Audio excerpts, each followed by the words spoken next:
Ladies and gentlemen, welcome back to a whole new episode of Full Seam Ahead. I'm your host, Zoe. Co-host today, Mr. Cantu. What's up? And What's of up? course, we got Enrique Cruz back with us. How is everybody doing today? Chilling. Everything's good. Fantastic, man. I feel very I feel kind of sweepy, but it's cool. Yeah, it didn't bring out the broom like last time when you were I on. did it, man. I did. I got too much respect for all the the Boston guys out there. So it's a lot of cool people on that side. So I don't want to do that. But it was a really cool series, unfortunately for them. But the Astros took care of business. But always a fan of Boston. Yeah, I mean, like you just said, let's jump to the gun right there. Astros sweep the Boston Red Sox. First time in franchise history. I remember Angel and I last episode we were talking about if the Astros had ever swept the Red Sox in Boston, and sure enough, this is the first time they've ever done it. I mean, great games all around from the Astros offense to the bullpen to the pitching of the even starting pitching, except Christian Javier. Well, we'll have to see what's happening with him. But record 77-58. They're tied for first place currently with the Seattle Mariners. Them guys are hot. They had the winningest month in franchise history or something like that too that they had posted with 21 wins. That's pretty remarkable Hmm. for the Mariners how they've come back. And currently the Rangers are in third place. And right now, as it looks, Astros welcome the Yankees at home. The Rangers welcome the Twins at home. And the Seattle Mariners travel to New York to face Steve Cohen's Mets. So it'd be very interesting to see what happens and what evolves around in the standings in the next upcoming days. Episode 125, the Astros are coming is our title. Does anybody want to take a crack on why the title is called that? I'll give you a hint. It is The Paul, it, Paul Revere. there it is. There it is. I was wondering if someone was gonna get it. Bostonian and American himself, Paul Revere, yelling out the British are coming. The Astros are coming. Them bats are hot. 501 on the road trip as well. And Angel, I mean, give us that one word to describe this series, man. How would you describe the Astros against the Boston Red Sox at Fenway Park? How about sweet? The Astros were singing Sweet Caroline all the way back to Houston after that sweet for sure. It was a great series. Like you said, the bats were on fire. And the pitching. Shout out to JP France on coming back after that rough outing. And Urquidy got some working off the bullpen as well. Everything was really good. No, absolutely. I mean, the coolest thing about it too is that it was a great sweep for the Stros. Like you said, JP France, by the way, was nasty Tuesday night. He had some good stuff on the ball. Breaking ball was working, 95, 96. It was really legit, especially to see it live right there. But what was really neat is that, I know we're gonna talk about it a little bit later, but I gotta do a little cheat code on this. Is getting Michael Brantley back and how good he looked was really really cool to see, because now you add that element, that veteran presence, and now you got another legit bat in the lineup. Watch out, boys. Yeah. Yeah, and everything was hit hard. That was the impressive. Like even that game when he went 0 for 4, Yes. 98 and above off like max speed, like off the bat. So it was good. It was a good thing to see. And then Mhm. Jordan Alvarez finally in the home run column. Like he figured it Finally. out. In the pesky pole, he snuck that one. I think that was like a 3-second hang time, something like that. It was quick. Yeah, shout out to the pesky Poe out there and right. But Fenway Park, I mean, that park out there is one of the most historical, most beautiful venues you will ever go see as a baseball fan. It is very nice. I went out there Monday. Enrique, you were out there as well for the whole series. I had to come back Tuesday, so that's why Angel knows about Michael Brantley's. I mean, Statcast on that. I mean, that's pretty remarkable to see Michael Brantley back. I wasn't able to see that, but great ballpark to visit if you are a baseball fan. I would say right now for me, top five. I've been to at least I want to say 13 now with this one. So I mean, Fenway Park. If you're a baseball fan, you have to check out, especially the Green Monster as well. No, I'm right there with you, Zoe. I mean, top five for sure. I mean, the history, the fact that this stadium was built in 1912, man. It's in the same spot that it's been all these years, and to walk around and just take it all in. This was my first time at Fenway, so I mean, I'm telling you right now, like you said, so anybody who's a baseball fan, anybody who really just treasures it, needs to make a trip out there. Along with maybe seeing Wrigley, right? But I saw old Yankee Stadium back in the day, and really the rich history of it, knowing that Luke Gehrig, Babe Ruth, all those legends Yeah. that you hear about and read about, man, those guys played right there. It's just, it's really awesome. And kudos to those guys and the Red Sox organization that keep that field up to date and still have a little bit of the history intact as well altogether. It's pretty cool, man. It's really, really, really worth making the trip. Yeah, Ted Williams' red seat is still out there too. If y'all didn't know that, right field, Mhm. red seat as you can see. But let's start off with our shout outs, fellas. And Angel, let's start us off, man. Start us off. Who you want to give a shout out to in this Red Sox series? How about JP Friends? You know, Yeah. we just talked about it earlier. He pitched like what 2.2 innings last outing. He got lit up for Hmm. 10 runs, and he bounced back in Boston in that environment. Yeah, Mhm. Boston has been streaky. Like, they have their ups and downs, but that's still a world class organization. They got Verdugo doing good things out there. So, but being able to bounce back, was great. He went 5.2 innings pitched, 5 hits, 2 earned runs, 1 walk, and 3 strikeouts. And on Wednesday, Dana Brown spoke about France on Sports Talk, and that's what he's got to say. He said he's got the stomach for it, and I really believe he has it for the postseason. It'll be Mhm. Dusty's call, but he got the stomach for it. And whenever you hear general manager says, That's mentions crazy. yourself in postseason baseball, you've done something good. Because again, he didn't start on the opening day roster. He was brought on because of injuries to Urquidy, and Luis Garcia got hurt, and JP Francis just came in and started the show. Like, I think everybody, like, postseason preview. I mean, sorry, the preseason preview had Hunter Brown top three. Rookie of the year, but JP Francis deserves some recognition for that one as well. He's what this was like his 10th win this season so far already. Yeah, Mhm. Yeah, it's 10 wins, and he got called up in May. yeah. So I mean, he's been good. I think he's been. If I feel like if the Astros don't have JP France, it's a different story this season, and I think he's been a kind of like a really consistent piece for that. Yeah, I mean, absolutely. I mean, kind of what we talked about in the previous shows, right? Every time a season happens, we've been fortunate enough to have pitching staff and other position players step up, right, Hmm. plug and play. I mean, Pena last year. I mean, those are the things that great organizations like the Astros are able to do time and time again, right? They buy in. They've got a certain amount of talent. All of a sudden, they buy into the team chemistry. The veterans come in. They teach them a little bit of what's going on, and then boom, they might not go through the roof all the way, but the consistency and just being serviceable, I mean, everything else, aligns up. My shout out, though, Zoe, is basically you got to give it to Tuve, man. Hitting that cycle Monday night was epic. I mean, it was something special. It gives me chills thinking about it because Hmm. legit, like, I remember sitting in my seat, I was with my buddy, and my buddy literally says to me, "Hey, you know how Tuve is a homer away from the cycle?" And I said, "What?" And I looked at the line. I said, "Oh, be ready. It's happening right now. Be ready." And then placata, he went deep. It was awesome. It was so cool. And so my shout out to him. Kudos. First one in 10 years, I believe. And I think the last guy was Brandon Barnes. Yeah. So, which is Yeah, pretty amazing. But so kudos to him. yeah, becomes the ninth Astro to hit for the cycle. Brandon Barnes, like you said, did it in 2013. 13-year career, and this is his first cycle. And he doesn't even have a 5-hit game yet. That's That's coming just from next. mine. That's Yeah, coming that has to be coming next. next. But yeah, I mean, that's a great one. I remember I was there and I didn't even know it until he hit the home run. I was like, oh God, he got the cycle. But Yeah. before that, there was a little kid heckling him, and he had hit a foul ball previous before that. He said, Altuve, you need to hit it the other way. Sure enough, the next pitch, bam, lands down street over the green monster. Mm-hmm. Mm-hmm. So yeah, that's a great shout out right there. Mine, I gotta give it to the big man. There's Mr. Jordan Alvarez. I mean, this guy, like Angel said, he hasn't hit a home run since what, Angel? I think the first week of August we had talked about August 6th, I Yeah. believe. He hits two in Mm-hmm. Fenway. I think he just loves hitting in Fenway Yeah. Park as well. Over 13, he had a 16-15, 615 batting average, one double, two home runs, five RBIs, three walks.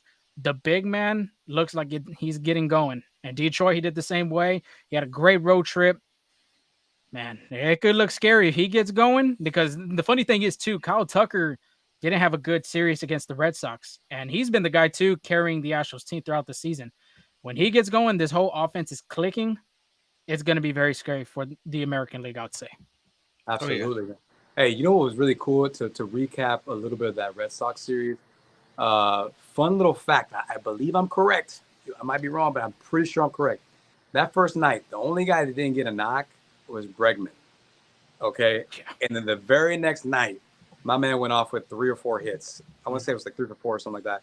Went deep Mhm. the first night, the first at bat.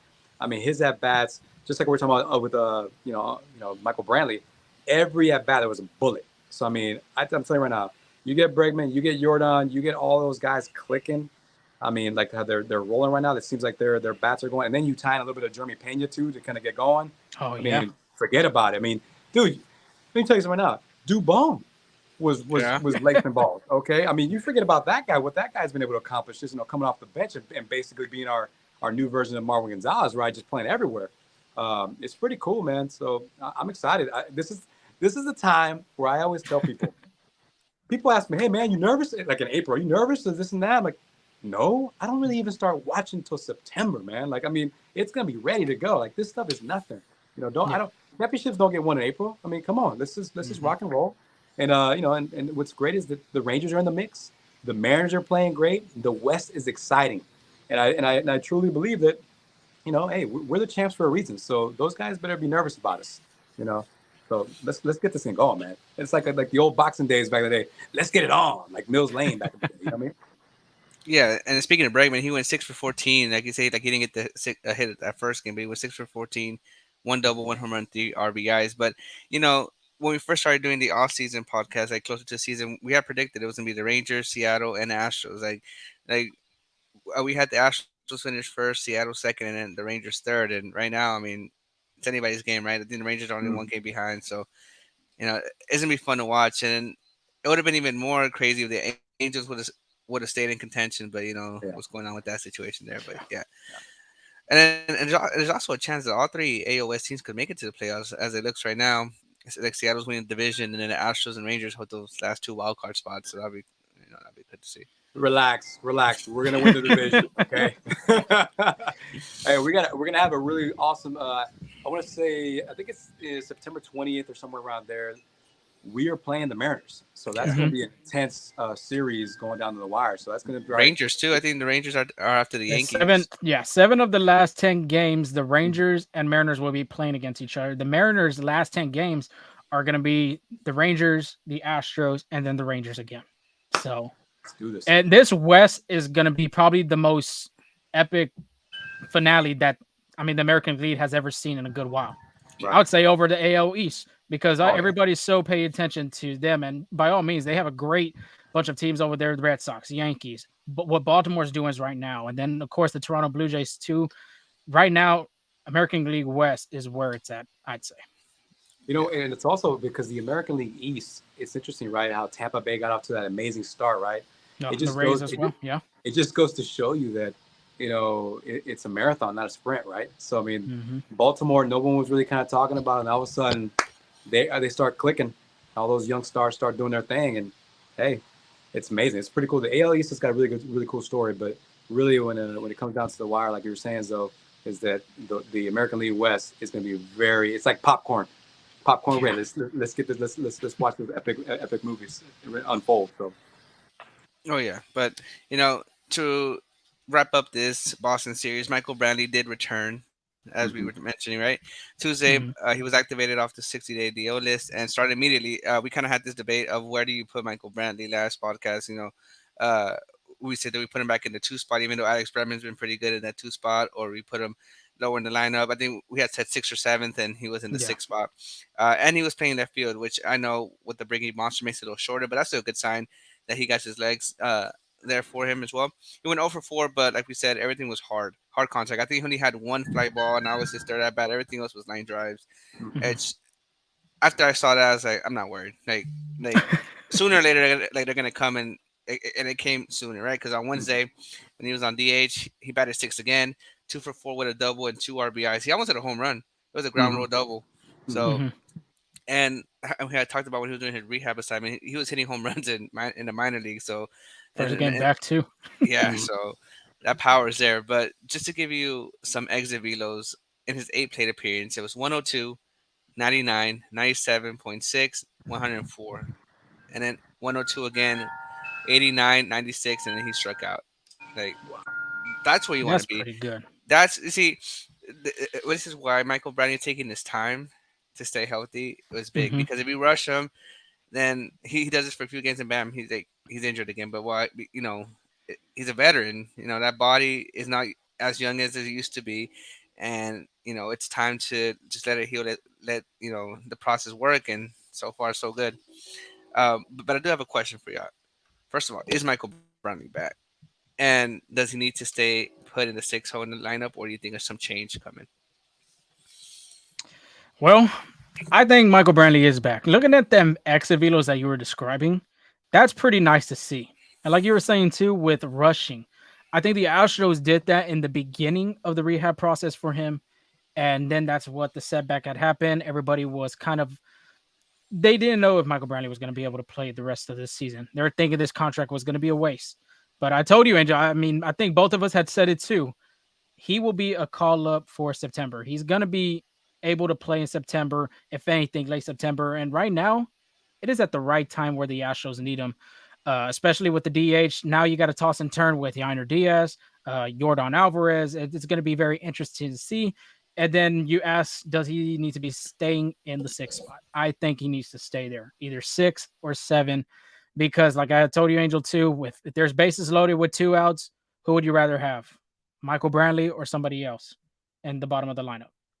That's an Come on, obvious answer. Yeah. it's an obvious answer. Michael Brantley's one of the best contact hitters. He's a professional hitter at that point. I think he's going to make the bottom of the lineup be even better. I mean, like Enrique said too, Pena right now is hitting the ball pretty good, and he was hitting. I think he ended the month of August hitting over 333. I want to say at his batting average. So if Brantley continues to swing the bat that he's doing right now, and especially Jeremy Pena, if there's a chance that Astros get the postseason Jeremy Pena in September all the way going into the postseason, like I said before, and I'm gonna say it again, this team is gonna be scary for the American League and possible another chance to go to the World Series once again.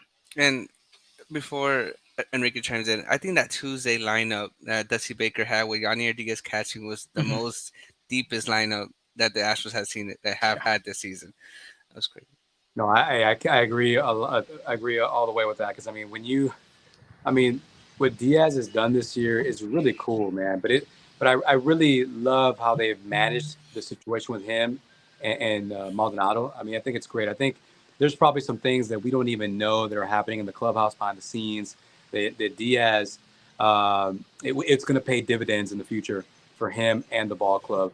The knowledge that he's gaining from Maldonado and just learning the experience and all that stuff. So I think it's great. I mean, he's showing that he's young and awesome. He's that guy whipping that bat, and I'm excited to see what he's going to be able to do in the future for the Astros. So I mean, it looks bright for him and this ball club. So it's like you said, it's going to be deep and it's going to be real nice. And just think about the projected lineup. If you do put Maldi, obviously Maldonado is gonna be 9. Mm-hmm. But if you put Diaz, 1 Altuve, 2 Bregman, 3 Jordan, 4 Tucker, 5 Chas McCormick or Jose Abreu, you could flip flop with that. 6 Michael Brantley, 7 either you'll put Jose Abreu as well. 8 Chas McCormick or like we're saying with them 2 flip. 9 Yainer Diaz, or it could be really Pena Or being in the Pena, 9 yeah. hole. Yeah, Yeah. being Pena being in the 9 and putting Yainer kind of close up top. That is scary because Yainer Diaz too leads all catchers either in the American League or in Major League Baseball, third in OPS. And I believe Ali Rutschmanson is over him on 1. And the other one, I cannot think of the top of my head. I think I want to say Sean Murphy, which it could be possibly, but that just goes to show you, Yonder Diaz hasn't even been playing majority of the games this year. Just imagine if he had. I mean, that's pretty deep and steep. And when pretty sure next when the offseason comes, we'll talk about what's going to happen with Maldonado's future. He could Mm-hmm. be taking the backup role, or maybe he does stay in the position, but we'll just have to see about that. Right. But fellas, September 1, Earth, Wind, and Fire, September. If you haven't heard that song, I recommend listening to that sexy song. But MLB rosters expand to 28 now, 28 players. They expand from 26 to 28. So 2 players will be called up for September through Major League Baseball, either through the waivers, like Astros fans were hoping about trying to get Matt Moore, a lefty specialist that maybe Dusty Baker could have used in that bullpen. But I mean, the Guardians and the Reds, the whole state of Ohio just swept Yeah. up them players. Yeah. Harrison Bader and Lucas Giolito. Or no. No, just Harrison Harrison Bader. Bader. No, Hunter Renfroe. That's the other guy I was Oh, thinking okay. of. They're Yeah. going to Cincinnati. Lucas Giolito, Reynaldo Lopez, and Matt Moore. Matt Moore will be going to Cleveland. When Cleveland's still trying to push for the first spot in the AL Central. But like we said, the Astros had two options, one being the waiver, which that's out of the question already, and the second one being call to the farm. Triple A, you got a bunch of talent there, and you could obviously bring up two um, players up. So, guys, my question to y'all is, who do y'all see at least one player? If you could give me two, go ahead and give me two, but at least one. Who do you think will get the call up to be on the MLB roster for September for the Astros? I think the chimes here are trying to chime in for me. You know what, man, it's a tough one. I mean, you'd think probably maybe there might be a Kessinger sighting, just because he's been up and he can provide some utility work. Maybe Blanco too for another arm. Those guys that have just seen some action. To me, those seem like the most low hanging fruit options potentially. But we'll see. No, yeah, I agree with you because I think those are the most like compared to the other minor leaguers, like they're pretty seasoned, um, or even Hensley as well. But if we're talking about prospects, maybe Joey Lupafito, he's an outfielder, first baseman, second baseman, he can fill in there. But I think with Michael Brantley back, that kind of eliminates that. But I think Spencer Arrighetti is the Astros number 3 prospect. In 10 games, he's winning 3.4 ERA in AAA and 2.5. It has a 215 opponent batting average. He's a reliever as well. As a reliever, he's 3-0, is 6.55 ERA, and as a starter, he's 4-2 with 2.79 ERA as well. So with that pitching, and he gets that experience as well too. So it'll be good to see if either for next year or not. Yeah, I agree. Two other ones you could possibly see. One being Pedro Leon. The Astros have been having him in the farm system for a good while. He was a top prospect at the time too. But his utilityness, just like Mauricio Dubon, he can play outfield, he can play infield. The thing for me, I would say, is the speed. Speed's going to be important in the postseason. Stolen bases, obviously, you get them two disengagements to first, second, or third, wherever you want to throw. So it'd be interesting to see a speedster like Leon. And then another one, too, could be Colton Gordon. If not Colton Gordon, it could be Sean Dubin. Sean Dubin was in the MLB roster at a time, but Gordon being a left-handed pitcher, I could possibly see him. You could possibly see Mashinsky as well. I think the Astros might need a left-handed pitcher in that bullpen, even though last year they did a pretty fascinating job without carrying one.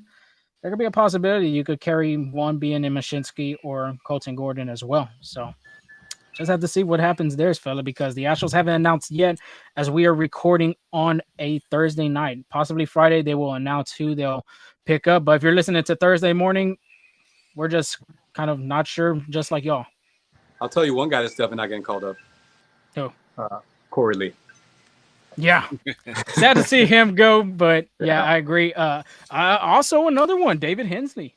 Hensley did have a pretty good, I'm not really good postseason, but obviously, if you remember last year in the DH role, Mancini couldn't get nothing, Diaz couldn't get nothing, and Hensley was the ones putting up quality at bats for the Astros. Right. So Right. maybe the Hens House will make an appearance at Minute Maid Park in this upcoming postseason. But fellas, it is time for the preview against the New York Yankees, the Bronx Bombers. Those guys haven't had a good season this year. A lot of injuries have been going their way. It's been pretty bad for them. So they're 65 and 69 currently right now, last in the AL East, 4-6 in their last 10 games. They did win the series against the Detroit Tigers. They had the opportunity to sweep them, but Gleyber Torres had a throwing error and it did not happen for them. But another thing for them, they're 38 and 46 against opponents with a 500 win percentage. Astros have been doing a good job against them throughout the years, including the postseason, but this year they had the split series at New York.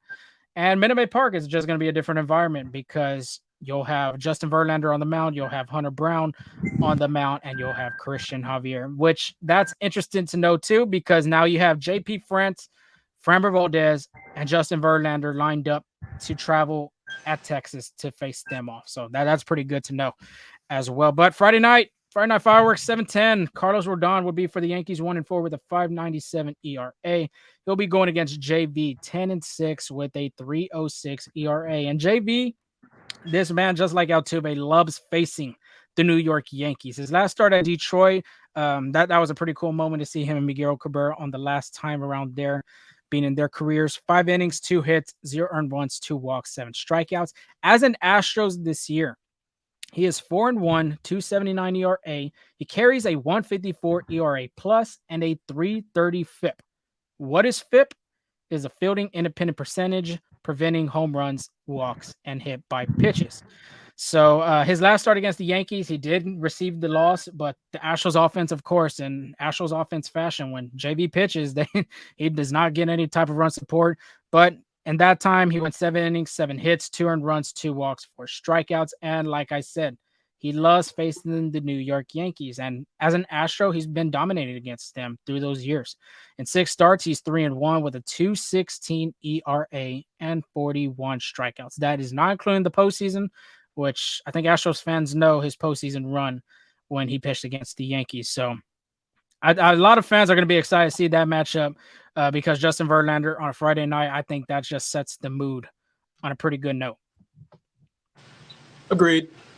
I mean, that you said it all right there, Zoe. I mean, it's an exciting matchup to get going for the weekend for any Astros fans or any baseball fans. But JV, I don't know his numbers from 2017, but remember when he got plugged into us, that nice little role he got into? I mean, it just sounds very similar to that time. So it's definitely something that's special to have him back. And, he just gives us more credibility and we become a bigger monster.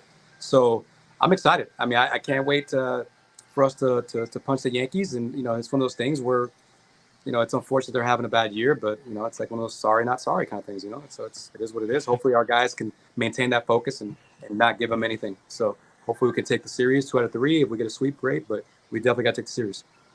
Yeah, I think this has a potential to be a pitching matchup as well. I think this would be like the best pitching on both sides. Well, I'll say on the Yankee side because I know we got Verlander and Brown, but Severino's been struggling despite his past 2 starts, and Michael King is a little, he's been a little better than the rest. But every time you got Carlos Rondon and Justin Verlander lining up against each other, it's always be a good matchup.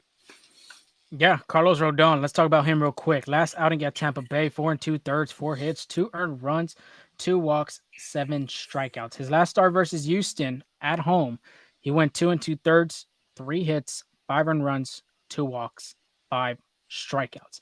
And like you said, Angel, this guy has not had a great year on the bump for the Yankees. He's been dealing with injury from the get-go. He injured himself. He said back they didn't know if he was going to pitch this year, but Rodon proved wrong, and he said he was going to pitch this year, and it just hasn't been going his way that he was hoping. That contract right now ain't looking too pretty for Rodon. So I'll have to see about that. The plus side for him, he does pitch very well against the Houston Astros.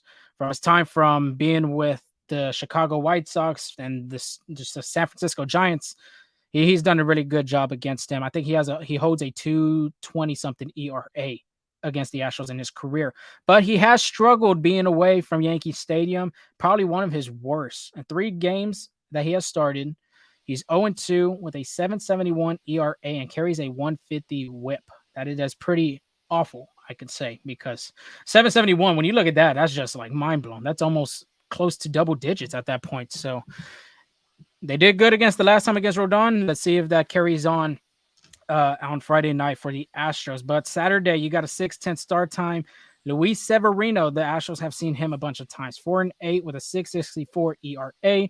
He'll be going against Hunter Brown, who is 10-9 with a 4.47 ERA. And Hunter Brown has been pretty good lately in the last 2 starts, at least. His last outing at Detroit, 5 innings, 4 hits, 2 earned runs, 2 walks, 9 strikeouts. His last start against the New York Yankees was pretty good itself. 6 innings, 5 hits, 2 earned runs, 1 walk, 4 strikeouts. And me and Angel, we've talked about before, if you get this guy the ball, and he was carrying a streak of 4 strikeouts consecutively in 3 starts, let the defense play behind you. You don't have to strike out all these guys, especially these Yankee hitters. You got Judge, you got Stanton, you got I don't know if Rizzo will be in this one, Jason Dominguez could be possibly starting. The Yankees had called their number 2 prospect up. They got some good hitters still on that side. So by all means, just let the defense play behind you and just see one thing at a time. No, like you said, they do have Judge, but I think the Astros have had Judge's number since Yeah. since this rivalry happened. I Mhm. I think I remember like maybe 1 or 2 games where Judge goes off against the Astros, but it's not that much. Yeah, I tell you what, guys, you just touch on it though. I mean, the most exciting thing for me personally, other than maybe seeing JV and our guys, take the series, is seeing the Dominguez. It's going to be Mhm. very, very cool to see him up close because I mean I've seen some video highlights of him in the minor leagues and a little bit in spring training, and it's like they got something really, really special over there, and I can't wait to see him in person. So, Yankee fans everywhere, they got to be really excited to see him be a part of it. Yeah, him and Austin Wells. Austin Wells too has been doing good for at least in AAA for the Yankees.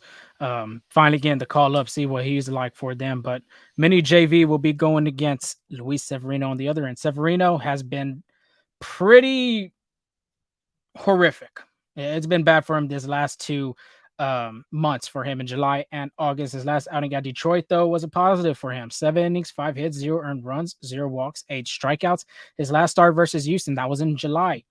And like I said, Luis Severino didn't have a great July. He had an ERA over 11, 4 innings, 5 hits, 5 earned runs, 3 walks, 4 strikeouts. But like I said, he's had 2 great back-to-back starts and back-to-back starts against teams like Detroit and the Washington Nationals, which the Nationals have been playing good baseball lately too. I mean, you can't take away that from them, but at the same time, you're like, well, it's the Nationals. Come on. So, yeah, he's going to be going against the Astros, who are a tougher opponent. He's yet to allow an earned run since August 15, and them 2 combined starts, like I was saying, 13 and 2/3, 6 hits, 0 earned runs, 2 walks, 10 strikeouts. So he's been getting it lately for the Yankees, looking like that 2017 Severino that the Yankees had.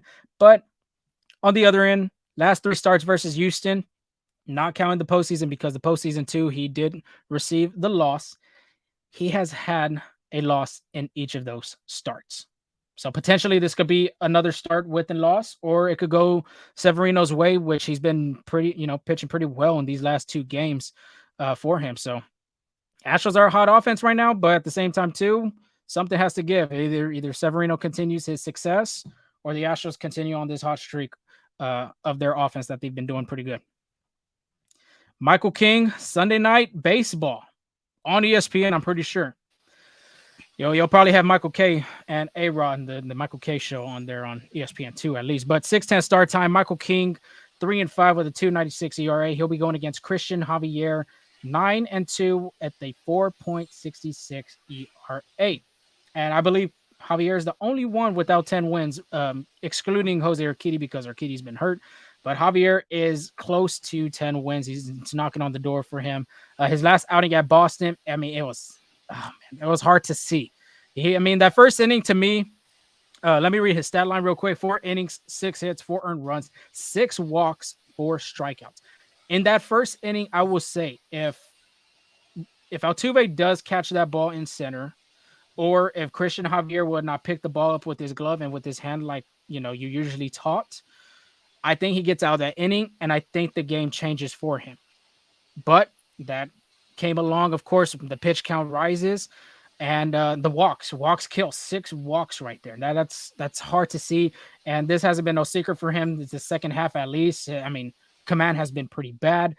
Josh Miller and the pitching staff doesn't know what's happening. Dusty Baker doesn't know what's happening with him. No one cannot figure out Christian Javier. His last start at Yankee Stadium, though, 4 2/3, 4 hits, 3 earned runs, 3 walks, 4 strikeouts. So I wanted to dive deep a little bit with the numbers. 2022, obviously, he was El Reptil. I mean, this guy was curving and carving, whatever you want to call it, these batters. 1174 strikeout per 9 innings, 315 walk per 9 innings, and a 539 hits per 9 innings. Fast forwarding into 2023, now in the present. The strikeout rate has gone down. Now it's at 8.15. The walk rate has risen a little bit, 3.49. And then the hits per 9 has increased, being 8.29, 8.29 hits per 9 innings. My question to y'all is now, Will we ever get to see the Christian Javier from 2022 this year? And will he ever reach the 6 inning mark? He hasn't reached the 6 inning mark in a long time. I believe since July, I would say, against the Tampa Bay Rays. So my two questions to y'all fellas, what do y'all think? Um, Maybe in the playoffs, but at this point, I don't know if he'll even be a starter at the playoffs unless he shows something Mm-hmm. this month because it's September already. But ain't no place like there's not a better team to turn it around than against the Yankees. There's like they're always gonna be a tough competition. They're always going to be batting out. So if he can show a positive like reach 6 innings, limit the walks, have a little command, there's hope for Christian Javier in the playoffs. And I just want to touch on this. His career high walks was 53, and that was in 2021. He's at 51 walks right now in September, so he has a chance to pass his career high on that as well. Yeah, I'm with you, Angel. I really believe that at this point in the season, it's going to be tough to see if he gets 6 innings and whatnot. But and I'm with you on it too. Come postseason, he might not even be a starter. He might be coming out the pen. But nonetheless, I'm forever the optimist. I'm rooting for him as an Astro fan and as a former player. Like you said, if he can show some this weekend and get that little spark and get some momentum, I'm hoping for it. I'm all for it too. So because he's a talented player. He's a talented piece for us. So I'm rooting for him, and I hope he gets it done. Yeah, the projected starting rotation, if the Astros do make the postseason this year, it's going to be JV or Framber, which I think Framber deserves the number one, but Framber Valdez, Justin Verlander. Three, you go, I JP mean, that's France, kind of two. JP France is probably going to be your number three guy. And then the four is kind of Hunter Brown. Urquidy or Hunter Brown. Yeah, depending on how Urquidy's been dealing. We'll just see about that. But I agree with all of y'all of what y'all said. I think Christian Javier, I don't know if we'll see that 6 inning mark with the same thing, like you said, too, Angel. It's September already. He got to figure out, if anything, right now.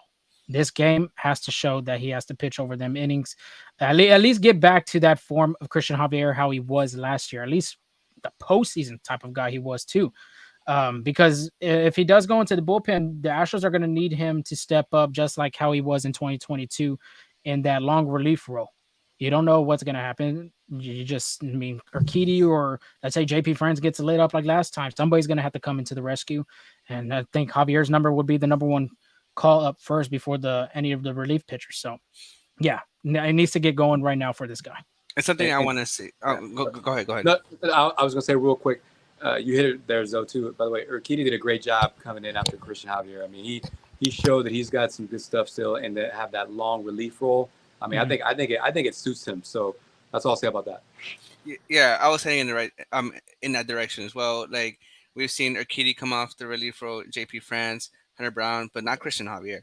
Yeah. So Christian Javier has been considered the starter, and I know that was the number two guy coming in, but maybe they can save his arm for at least a little, like save the bullets a little bit. Like if he comes like skips the scar and just comes out of relief at just 2 innings or 3 innings, need be. I mean, like maybe that could give a little confidence boost or something like that, and maybe just take the load off a little bit as well. Yeah, if Rafael Montero could do it, which he's kind of flipped the switch. He was not doing too well in the middle of the season, and coming into the second half and the end of it, he's looked pretty good. He's looked like the Montero that the Astros had gave him that contract for. So I think if Montero could do it, and like Enrique said, I'm very optimistic about him. He could find a way and get that confidence going. But let's talk about Michael King real quick. His last outing at Detroit, 4 innings, 3 hits, 0 earned runs, 0 walks, 5 strikeouts. And when I heard the name Michael King, I'm like, this guy sounds familiar. I never heard him in the starting rotation because when you hear the Yankees rotation in the beginning, it was Cole, Cortez, Rodon, Severino, even Frankie Montas, which Montas I don't think is going to be pitching this year. But Michael King was a reliever. He is a reliever, and he will be starting this game. He has 3 starts under his belt. He holds a 0-1 record with a 2.08 ERA, which is very promising. But when you look at the starts, he's only pitched a combine of 8 2/3. So very interesting to see there. To me, I think you'll probably see 3 to 4 innings, maybe 5 innings, depending how he does against the Astros. It'll probably be a bullpen game for Sunday night, but we'll have to see. And the other thing, too, I want to mention struggles against right handed hitters. This Astros lineup is very right handed friendly. If you take away Brantley, if you take away Alvarez, and Kyle Tucker, he has an opponent batting average of 261 and a 327 on base percentage. So, anyway, you can find a way to get on hitting, walk, or just take it on your elbow pad. Find a way to get on against this guy, put the pressure on the Yankees and go to that bullpen early. Because if the same thing happens with Rodon and Severino, if the bullpen goes right there in those games Sunday, it's going to be a very complicated game for the New York Yankees. Yeah, I agree. Do you have anything to say about the Yankees, Enrique? I mean, Zoe's on it, man. I mean, I just think with the amount of injuries they got going on, and just if we can get the starters out quickly, I mean, that bullpen by the time Sunday rolls up is going to be it's going to be very difficult for those guys to compete against us. It's just going to be you're going to have to really, really ask a lot of some folks out there. Almost kind of like how with Boston, with their bullpen this past week, and they asked a lot from a Bear Claw, I want to say, and guys that. So, it's one of those things where, Aaron Boone's gotta really, really get his chess pieces aligned, and everything's gotta best case scenario shape up for him, because it's just we're flying high right now, and they're kind of going in a downward trend. So it would be tough to be in that Yankee locker room, but they're the Yankees, and you can never really put the full kibosh on them. So I really like our chances, but they are the Yankees, so gotta give them respect. Yeah, but before we move on, Angel, too, remind you, 5-game winning streak. Their offense right now are scoring over 6 runs per game. We talked about it, Angel, in our last one, that the Astros haven't had a good hot streak in a good while. And right now they're on a 5-game winning streak. If they could keep rolling to possibly 8, which it could happen against the Yankees, going into that Texas Rangers series is going to be very important for them, because that is the divisional opponent, and you give yourself some breathing room in the standings, or you're going to let the Rangers try to get on top of you and you fall backwards. So that's all I wanted to say real quick. No, yeah. What a key to the game will be to get the starters out early, like y'all were saying, and tax that bullpen up for the Yankees. And if the Astros take this series, puts them in a great position to be competing as well. But it's time to move on for our MVPs and our hot takes. I'll take the 1 for 3. Tucker didn't have a good series. My hot take was Astros hold the Red Sox to 3 or less runs.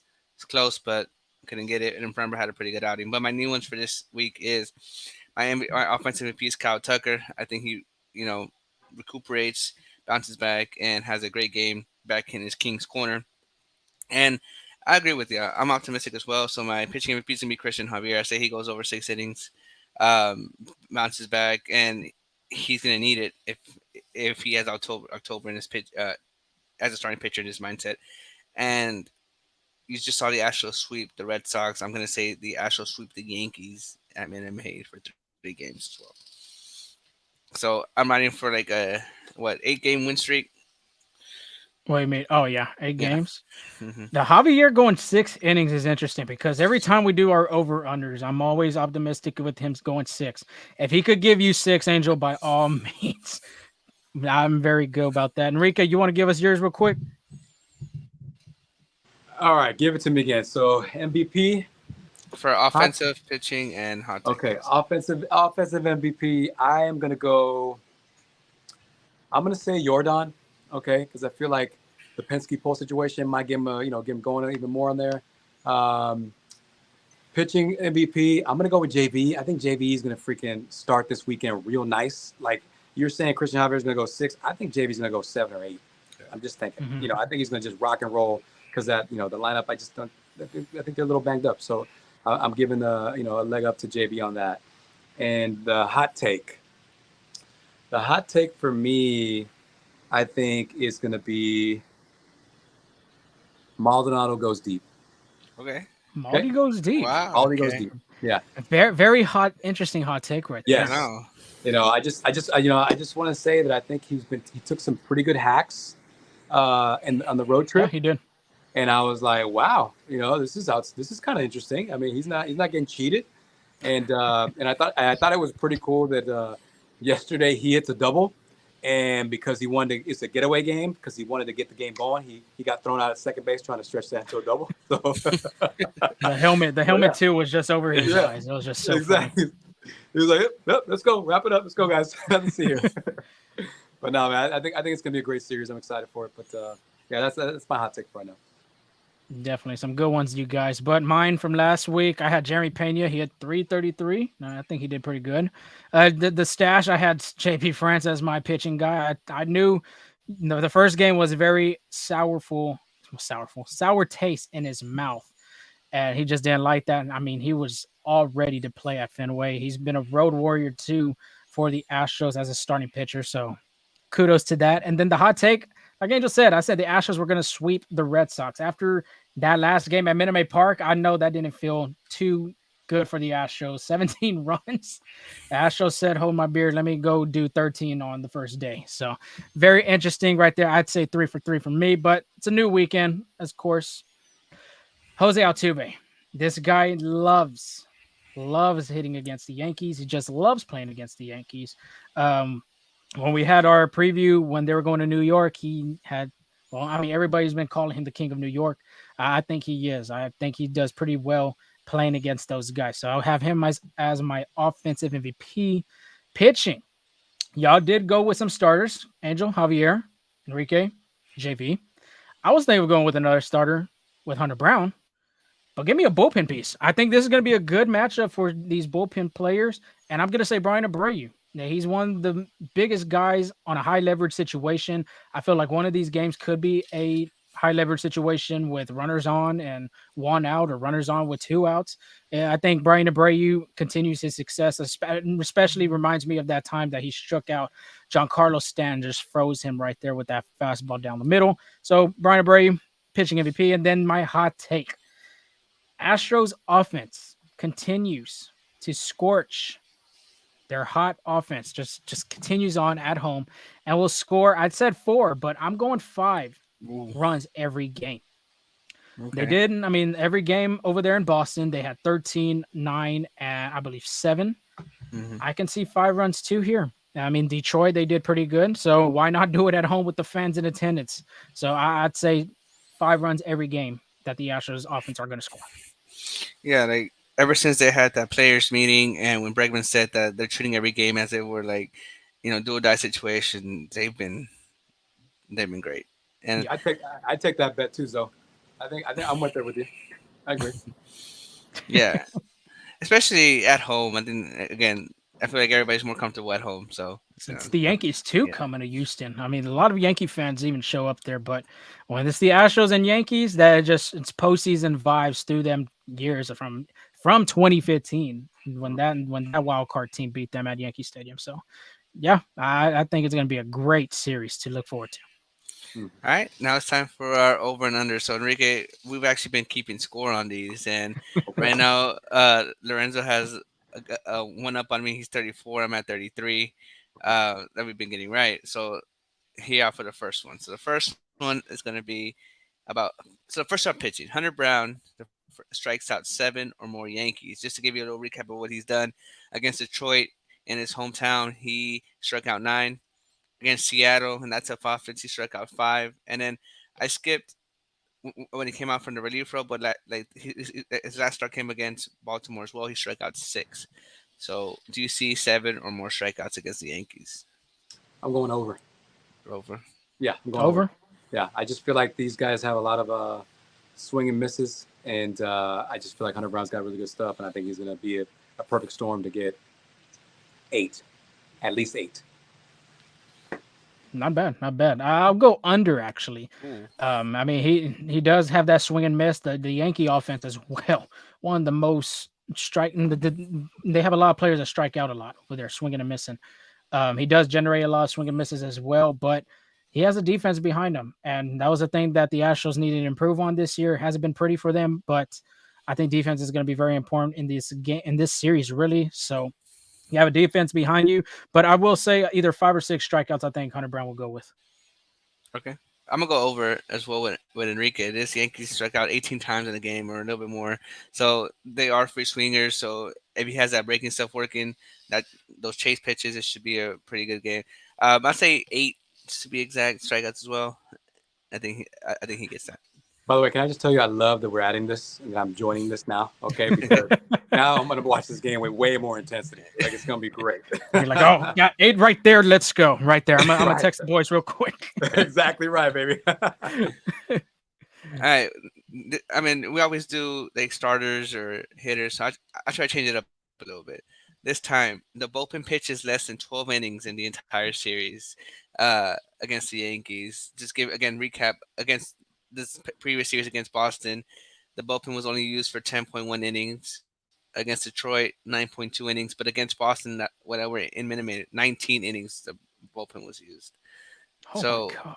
do you think it's starting pitchers goes deep into games and the bullpen is less used, or you think it'd be grinding out that pitch count gonna be kind of high? Oh, you want me to go this time? I'll go under on this one actually. Less than 12 innings. I think JV, like Enrique said, I think he could go 7 innings, and we've talked about it before. Trying to get him to go 7 is going to be very important. Hunter Brown, if he could get to that 6 inning plateau, that's even better. And then Christian Javier, this guy, Angel, like I said, if he gives you 6 innings, by all means, continue on doing Christian Javier as your pitching MVP. So I'll go under actually with this. The bullpen has been taxed a lot lately, even with Kendall Graveman with that lower back discomfort. Hopefully, it just doesn't put him on the IL. Just needs some rest. So hopefully, the starting pitchers do their job and perform really well. Go eat some innings. So I'll go under with this one. This is tough. This is tough. Yeah, it's very tough. You know what? Just for the sake of some fun, I'll go over. I'll go over. But like I said, I think JV's gonna go deep. Hunter has the potential to go deep. I just have my doubts of whether or not he'll go past 6. So yeah, that was my too. And then Christian Javier is the big one. I just I want him. I want him to go deep, but I don't think he's going 6 this weekend. 5 would be great, but I just don't know. He's the wild card for me, so that's why I'm gonna go over. Yeah, that's the reason I put 12. 'Cause I was gonna do 10 innings, but then I was like Christian Javier, like his track record so far, and then you just Been a never pattern know. too. Yeah, it's like 4 innings, 5, 4.2, 5, 4.2. So I'm actually gonna go under on this one as well, though. I have confidence in the Astros pitching rotation. I think they can go 6+ and limit that bullpen. That'll be huge because again they have the Rangers series and that offense is scorching hot. So yeah, like for the Rangers series, like you have like their best guys going, but you always want to get healthy bullpens and untaxed bullpens. So I'm gonna go under on this one as well.